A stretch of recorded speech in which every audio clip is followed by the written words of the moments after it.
Assalamualaikum warahmatullahi wabarakatuh. Kami dari kelompok 4 akan membahas tentang teknik dokumentasi dan penyusunan sistem. Sebelumnya, perkenalkan, nama saya Ana Malih Khatunimah dengan NIM 202112043 sebagai moderator dan presentator pertama. Novita Muza Jannah dengan NIM 202112052 sebagai presentator kedua. Eta Nur Cahyanti dengan NIM 202112062 sebagai presentator ketiga, Radita Meila Riza dengan NIM 202112069 sebagai presentator keempat, Selvi Mayasari dengan NIM 202112080 sebagai presentator kelima. Topik bahasan yang akan kita bahas yaitu yang pertama tujuan pembelajaran, yang kedua diagram arus data atau data flow diagram atau FD, yang ketiga bagian alir atau flowchart, yang keempat tabel keputusan atau decision tabel, yang kelima bagian manajemen proyek atau project management tools. Saya akan menjelaskan tujuan pembelajaran. Tujuan pembelajaran ini diharapkan mampu untuk yang pertama, membuat dan memanfaatkan diagram arus data untuk memahami, mengevaluasi, dan merancang sistem informasi. Yang kedua, membuat dan memanfaatkan bagian alir untuk memahami, mengevaluasi, dan merancang sistem informasi. Yang ketiga, membuat dan memanfaatkan tabel keputusan. Yang keempat, memahami teknik untuk mengkaji ulang, menganalisis, dan menyusun sistem informasi akuntansi. Yang kelima, memahami cara menggunakan berbagai macam alat dokumentasi. Akuntan biasanya berpartisipasi dalam tim perancangan, penyusunan, dan implementasi sistem informasi akuntansi. Selain itu, ketika melaksanakan audit internal dan independen, akuntan juga mengkaji ulang sistem informasi yang berlaku pada saat itu. Bab ini secara keseluruhan membahas berbagai macam teknik dokumentasi untuk membantu akuntan dalam melaksanakan tugasnya tersebut. Selanjutnya yaitu dokumentasi. Dokumentasi merupakan narasi bagian alir, diagram, dan penjelasan tertulis lainnya yang menjelaskan tentang cara kerja sebuah sistem. Informasi yang dicakup adalah tentang who, what, where, why, how of penginputan data, pengolahan data, penyimpanan, pembuatan laporan, dan pengawasan terhadap sistem. Ada ungkapan bahwa sebuah gambar memiliki nilai sama dengan ribuan kata, maka untuk menyederhanakan permasalahan, cara untuk mendokumentasikan sistem adalah dengan membuat diagram, bagian alir, tabel, dan lain-lain. Dokumentasi ini selanjutnya dilengkapi dengan uraian naratif, yaitu penjelasan tertulis komponen-komponen sistem, tahap-tahap interaksi komponen-komponen tersebut. Pemahaman seseorang terhadap dokumentasi tergantung pada pekerjaan yang dilakukannya. Namun demikian, paling tidak seseorang harus memahami dokumentasi pada salah satu tingkatan atau derajat pemahaman sebagai berikut. Yang pertama, mampu membaca. Artinya, dengan memiliki kemampuan semacam ini, maka seseorang akan dapat mengetahui cara kerja sistem. Yang kedua, mengevaluasi. Artinya dengan kemampuan semacam ini, maka seseorang dapat mengetahui kelebihan-kelebihan dan kelemahan-kelemahan sebuah sistem dan mengusulkan perbaikan. Selain itu, orang tersebut dapat pula mengetahui apakah sistem tersebut mempengaruhi kebutuhan atau tidak. Yang terakhir yaitu ketiga, menyiapkan atau membuat, artinya merupakan kemampuan tertinggi yang sangat diperlukan jika seseorang menjadi anggota tim. Selanjutnya itu diagram arus data atau data flow diagram atau DFD. Sebuah DFD secara grafis menjelaskan arus data dalam sebuah organisasi. Teknik ini digunakan untuk mendokumentasikan sistem yang digunakan sekarang dan untuk merencanakan serta mendesain sistem yang baru. Tidak ada cara standar dalam menyusun DFD karena persoalan yang berbeda memerlukan metode yang berbeda pula. Pada dasarnya DFD memfokuskan pada aliran data dalam organisasi. DFD disusun dengan menggunakan 4 simbol utama seperti yang terlihat pada tabel. Simbol yang pertama, nama sumber dan tujuan data. Penjelasannya yaitu Karyawan dan organisasi yang mengirim data ke dan menerima data dari sistem digambarkan dengan kotak. Simbol yang kedua, nama arus data, penjelasan arus data yang masuk ke dalam dan keluar dari sebuah proses digambarkan dengan anak panah. Simbol ketiga, nama proses transformasi, penjelasan proses yang mengubah data dari input menjadi output digambarkan dengan lingkaran. Simbol 4, nama penyimpanan data, penjelasan penyimpanan data digambarkan dengan dua garis horizontal atau paralel. Simbol-simbol tersebut digabungkan untuk menunjukkan bagaimana data diproses. Baiklah, materinya selanjutnya yaitu hierarki diagram arus data. Data flow diagram atau DFD adalah representasi grafik dari sebuah sistem. DFD menggambarkan komponen-komponen sebuah sistem, aliran-aliran data di antara komponen-komponen tersebut, asal, tujuan, dan penyimpanan data tersebut. Pada dasarnya, DFD dapat dirinci lebih lanjut ke dalam jenjang yang lebih rendah agar dapat diperoleh pemahaman yang lebih rinci dan mendalam tentang sebuah sistem. Karena pada dasarnya karena pada umumnya sebuah sistem tidak dapat digambarkan seluruhnya hanya dalam selembar kertas saja. Dengan demikian, diagram arus data dapat dibagi ke dalam jenjang-jenjang sesuai dengan kebutuhan sistem. Jenjang tertinggi disebut dengan diagram konteks atau konteks diagram, yang menggambarkan ikhtisar paling ringkas dari sebuah sistem. Karena sangat ringkas, maka agar dapat diperoleh gambaran yang utuh mengenai sebuah sistem, diagram ini dilengkapi dengan narasi lengkap yang telah kami sajikan dalam PPT, yaitu ada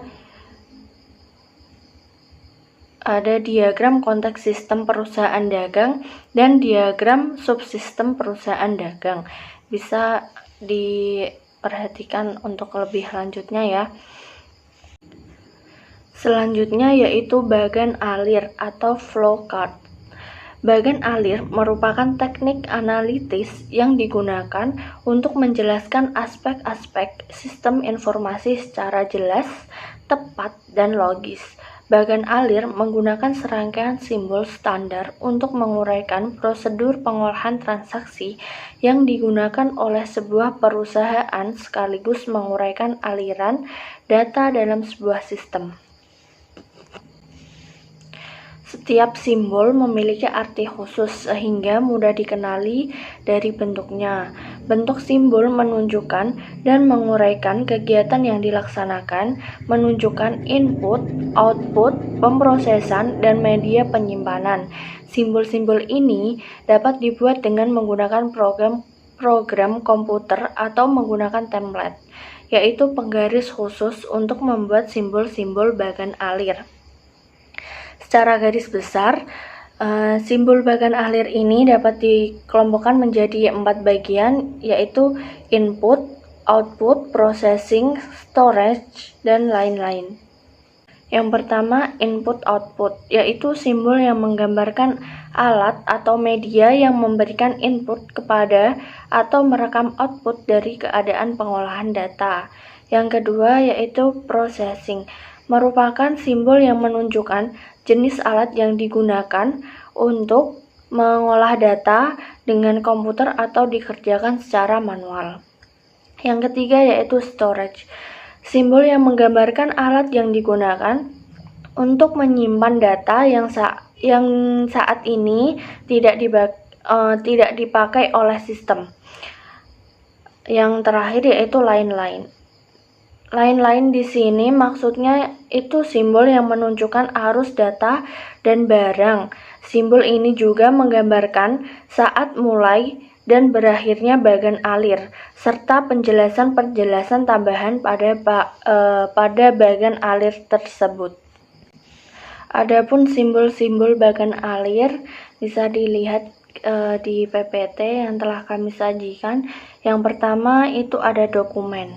Dokumen itu sebuah dokumen atau laporan.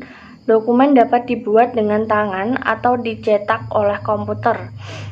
Untuk simbol yang kedua, dokumen rangkap, itu digambarkan dengan menumpuk simbol dokumen dan pencetakan nomor dokumen di bagian depan dokumen pada bagian kiri atas.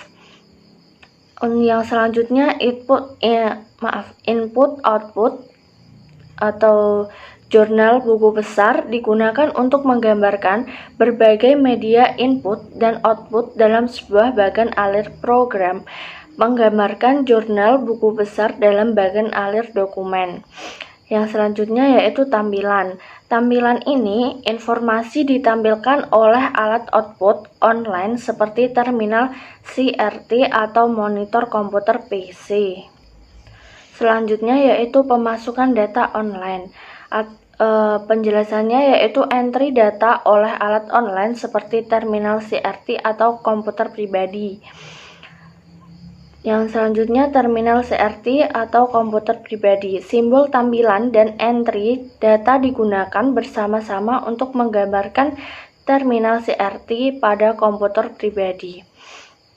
Yang selanjutnya yaitu simbol-simbol pemrosesan. Di sini ada pemrosesan komputer. Itu sebuah fungsi pemrosesan yang dilaksanakan oleh komputer, biasanya menghasilkan perubahan terhadap data atau informasi. Selanjutnya yaitu kegiatan manual. Sebuah kegiatan pemrosesan yang dilaksanakan secara manual. Sedangkan kegiatan campuran, sebuah fungsi pemrosesan yang dilaksanakan dengan menggunakan alat selain komputer. Selanjutnya yaitu kegiatan pemasukan. Sebuah kegiatan yang dilakukan dengan menggunakan sebuah alat pemasukan data offline atau entry data ke disket register kas kayak gitu. Yang selanjutnya ada disk bermagnet. Data disimpan secara permanen pada disk bermagnet digunakan untuk menyimbolkan file induk seperti master file. Selanjutnya ada pita bermagnet. Data disimpan dalam sebuah pita bermagnet. Terus ada disket bermagnet, yang mana data disimpan dalam sebuah disket. Penyimpanan online. Data disimpan sementara dalam file online dalam sebuah media direct access seperti disket. Selanjutnya ada arsip. Arsip dokumen disimpan dan diambil secara manual. Huruf di dalamnya menunjukkan cara pengurutan arsip seperti N sama dengan nomor urut. N seperti urut nomor dan A itu sama dengan urut abjad. Kemudian kalau dengan dilambangkan dengan huruf T itu sama dengan urut tanggal. Selanjutnya ada simbol arus dan simbol lain-lain. Yang pertama di sini ada arus dokumen atau pemrosesan. Arah arus dokumen atau pemrosesan harus normal adalah ke kanan atau ke bawah. Yang selanjutnya ada arus data atau informasi.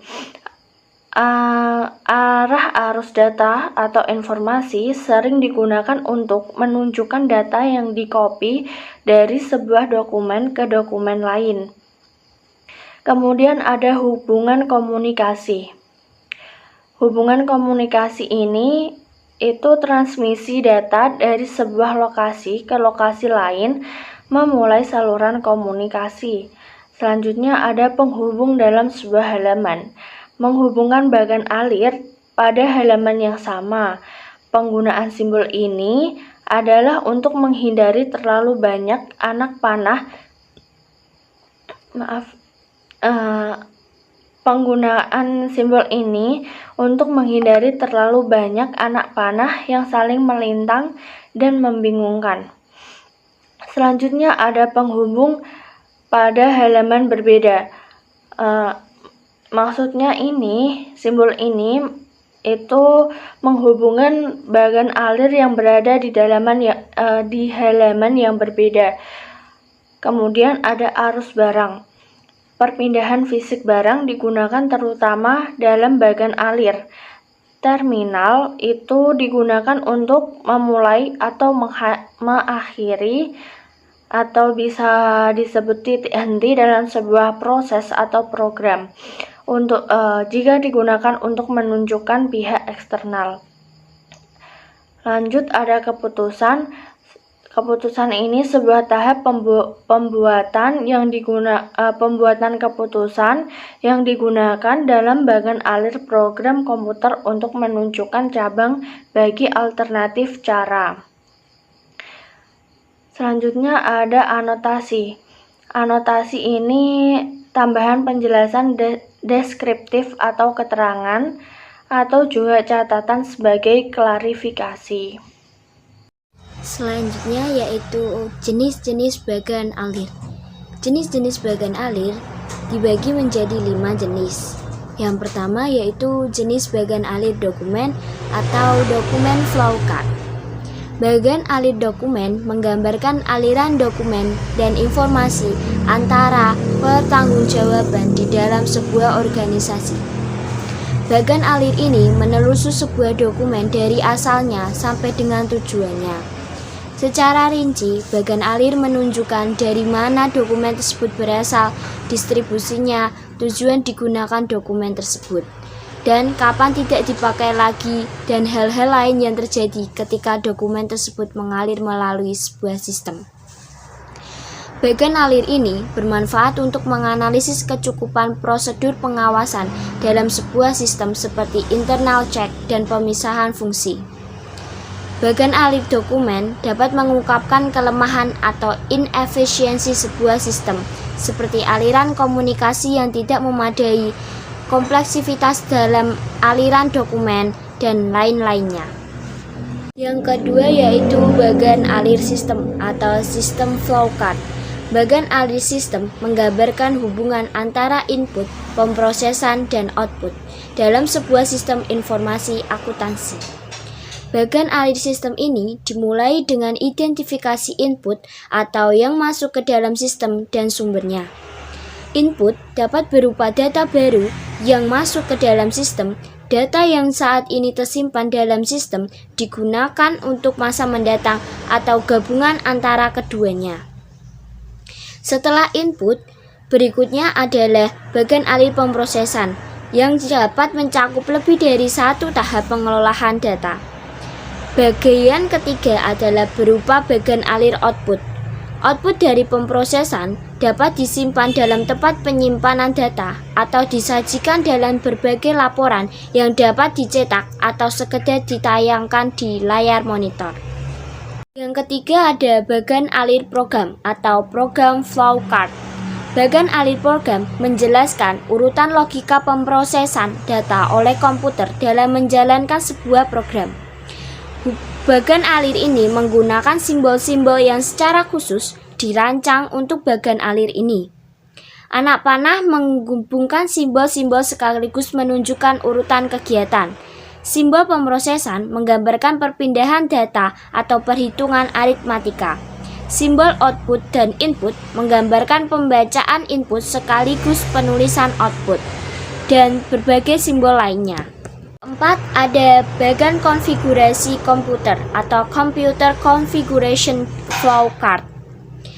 Simbol bagan alir dapat digunakan untuk membuat bagan konfigurasi komputer. Bagan ini digunakan untuk menggambarkan konfigurasi perangkat keras sistem dan kaitannya dengan penyusunan sistem informasi. Jenis bagan alir yang kelima, yang terakhir yaitu bagan struktur atau struktur card. Bagan ini digunakan untuk merancang program komputer yang menggunakan pendekatan modul. Dengan menggunakan pendekatan ini, program komputer yang besar dan kompleks dipecah ke dalam modul-modul yang semakin dipecah semakin kecil sampai tidak dapat dipecah lagi. Setiap modul akan dibuat dan diuji secara terpisah. Setelah selesai, kemudian modul-modul tersebut digabung satu sama lain, sehingga akan membentuk satu kesatuan program yang besar dan kompleks.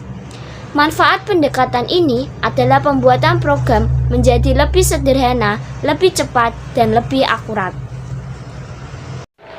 Baik, selanjutnya saya akan menjelaskan mengenai perbedaan antara diagram arus data dan bagan alir, yaitu ada 4 cara ringkas perbedaan tersebut. Yang pertama, diagram arus data sendiri menekankan pada aliran data logical view, sedangkan untuk bagan alir atau flowchart, dia lebih menekankan pada aliran dokumen physical view atau pencatatan transaksi. Yang kedua, flowchart itu biasa digunakan terutama untuk mendokumentasikan sistem yang sudah ada, karena menjelaskan tentang bagaimana data diolah dan disimpan. Sementara bagan arus data digunakan untuk mendesain sistem yang baru. Yang ketiga yaitu ada bagan arus data, yaitu hanya menggunakan 4 simbol saja. Sedangkan untuk flowchart sendiri menggunakan lebih banyak simbol seperti yang sudah dijelaskan oleh teman saya sebelumnya. Yang keempat itu flowchart menunjukkan urutan proses, dokumen yang terlibat, pihak-pihak yang terkait, dan aliran data. Sedangkan untuk bagan arus data hanya menggunakan aliran data saja. Selanjutnya yaitu ada tabel keputusan atau decision table. Tabel keputusan ini merupakan alat sistem lain yang juga bermanfaat untuk membuat dokumentasi.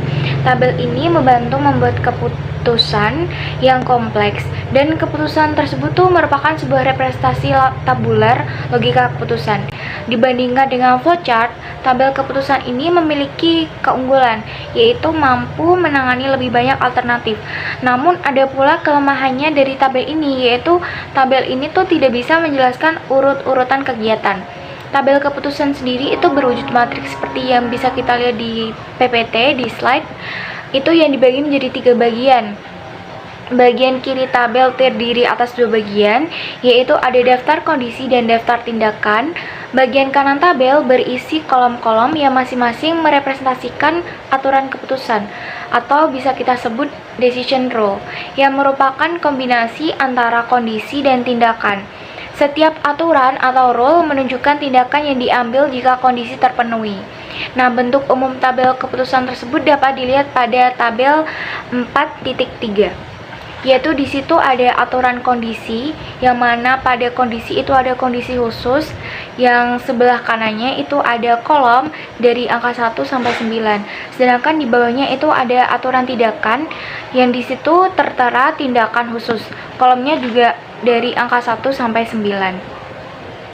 Nah, untuk memberikan gambaran yang lebih jelas tentang tabel keputusan, bisa dilihat contoh pada tabel 4.4 di bawahnya tadi, bentuk umum tabel keputusan yang memiliki 3 alternatif kondisi. Nah, ketiga alternatif kondisi ini berhubungan dengan 3 simbol kondisi pada flowchart program. Isian kondisi terdiri atas kolom-kolom vertikal yang masing-masing menggambarkan aturan keputusan yang harus dimasukkan, yaitu berupa huruf Y atau ya, dan huruf T itu keterangannya tidak atau strip.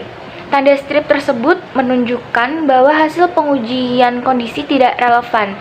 Sebagai contohnya yaitu seperti pada slide PPT, jika kredit tidak disetujui, maka kuantitas atau barang yang tersedia tidak relevan. Selanjutnya, daftar tindakan berisi alternatif tindakan yang harus dilakukan oleh program. Pada tabel 4.4 ini berisi 4 alternatif tindakan, yaitu menolak pesanan, menunda pesanan atau back order, memenuhi pesanan tanpa diskon, dan memenuhi pesanan dengan diskon. Kolom isian tindakan menunjukkan kapan sebuah tindakan ini dilakukan. Sedangkan untuk sebuah sel pada kolom tindakan akan terisi tanda silang atau X jika tindakan dilaksanakan. Jika input tersebut memenuhi tes kondisi. Sedangkan akan kosong, yaitu dia menunjukkan bahwa tindakan tidak dilakukan. Nah, umumnya sendiri tabel keputusan ini digunakan untuk menggambarkan serangkaian kondisi yang ada dalam program pengolahan data dan berkaitan dengan tindakan tertentu untuk setiap kondisi. Untuk keuntungannya, tabel keputusan ini secara jelas menunjukkan seluruh kemungkinan hubungan logis antar data input. Nah, dengan demikian, sebuah program dapat dibuat untuk mengakomodasi setiap aturan keputusan. Meskipun demikian, tabel keputusan ini tuh memiliki kelemahan, yaitu tidak dapat merefleksikan urutan kegiatan dalam sebuah program. Jadi, tabel keputusan ini biasanya digunakan bersama-sama dengan flowchart, yang mana program untuk membantu mendesain dan menuliskan program komputer. Selanjutnya, bagian manajemen proyek, di mana sebuah rancangan sistem akan berhasil jika sistem tersebut diselesaikan dalam periode waktu yang masuk akal. Alat manajemen proyek yang membantu dalam penyelesaian proyek secara tepat waktu adalah Gantt dan diagram jaringan. Manfaat Gantt dalam manajemen proyek, yaitu manfaat utama dari Gantt adalah untuk membantu dalam mengelola dan memantau proyek besar yang kompleks atau proyek sederhana. Selain itu, Gantt juga memiliki manfaat lain, yakni meningkatkan komunikasi dan keselarasan tim, menghindari penggunaan sumber daya yang berlebihan, mengukur kemajuan proyek, manajemen waktu lebih baik, dan menciptakan rasa tanggung jawab. Untuk selanjutnya, contoh daftar kegiatan proyek. Di situ terdapat 3 kolom, di mana kolom pertama berisi aktivitas, kolom kedua berisi waktu atau minggu, kolom ketiga berisi aktivitas yang mendahului. Yang pertama, penyiapan prasarana fisik membutuhkan waktu 36 minggu, aktivitas yang mendahului tidak ada. Yang kedua, perencanaan organisasi membutuhkan waktu 4 minggu, dengan aktivitas yang mendahului tidak ada. Yang ketiga, seleksi karyawan membutuhkan waktu 2 minggu, dengan aktivitas yang mendahului perencanaan organisasi.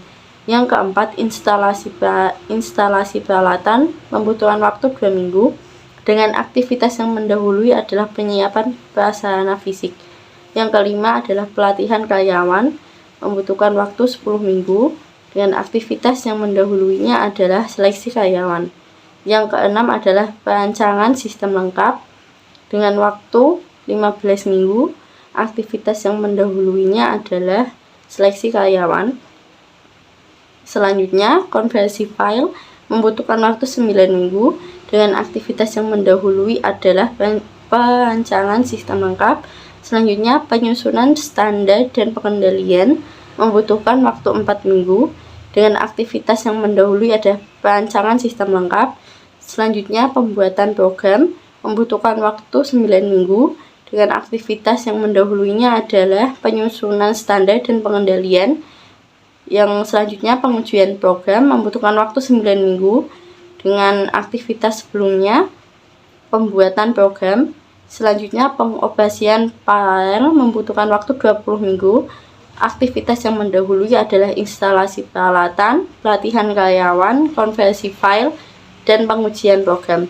Selanjutnya, penyelesaian dokumen sistem membutuhkan waktu 8 minggu, dengan aktivitas yang mendahului pembuatan program. Yang selanjutnya, tindak lanjut membutuhkan waktu 20 minggu, dengan aktivitas yang mendahuluinya adalah pengoperasian paralel dan penyelesaian dokumen sistem. Untuk selanjutnya, alat manajemen proyek. Di sini terdapat Gantt dan diagram jaringan. Sekian dari presentasi dari kelompok kami. Bila ada pertanyaan, bisa mengisi di kolom komentar. Wassalamualaikum warahmatullahi wabarakatuh.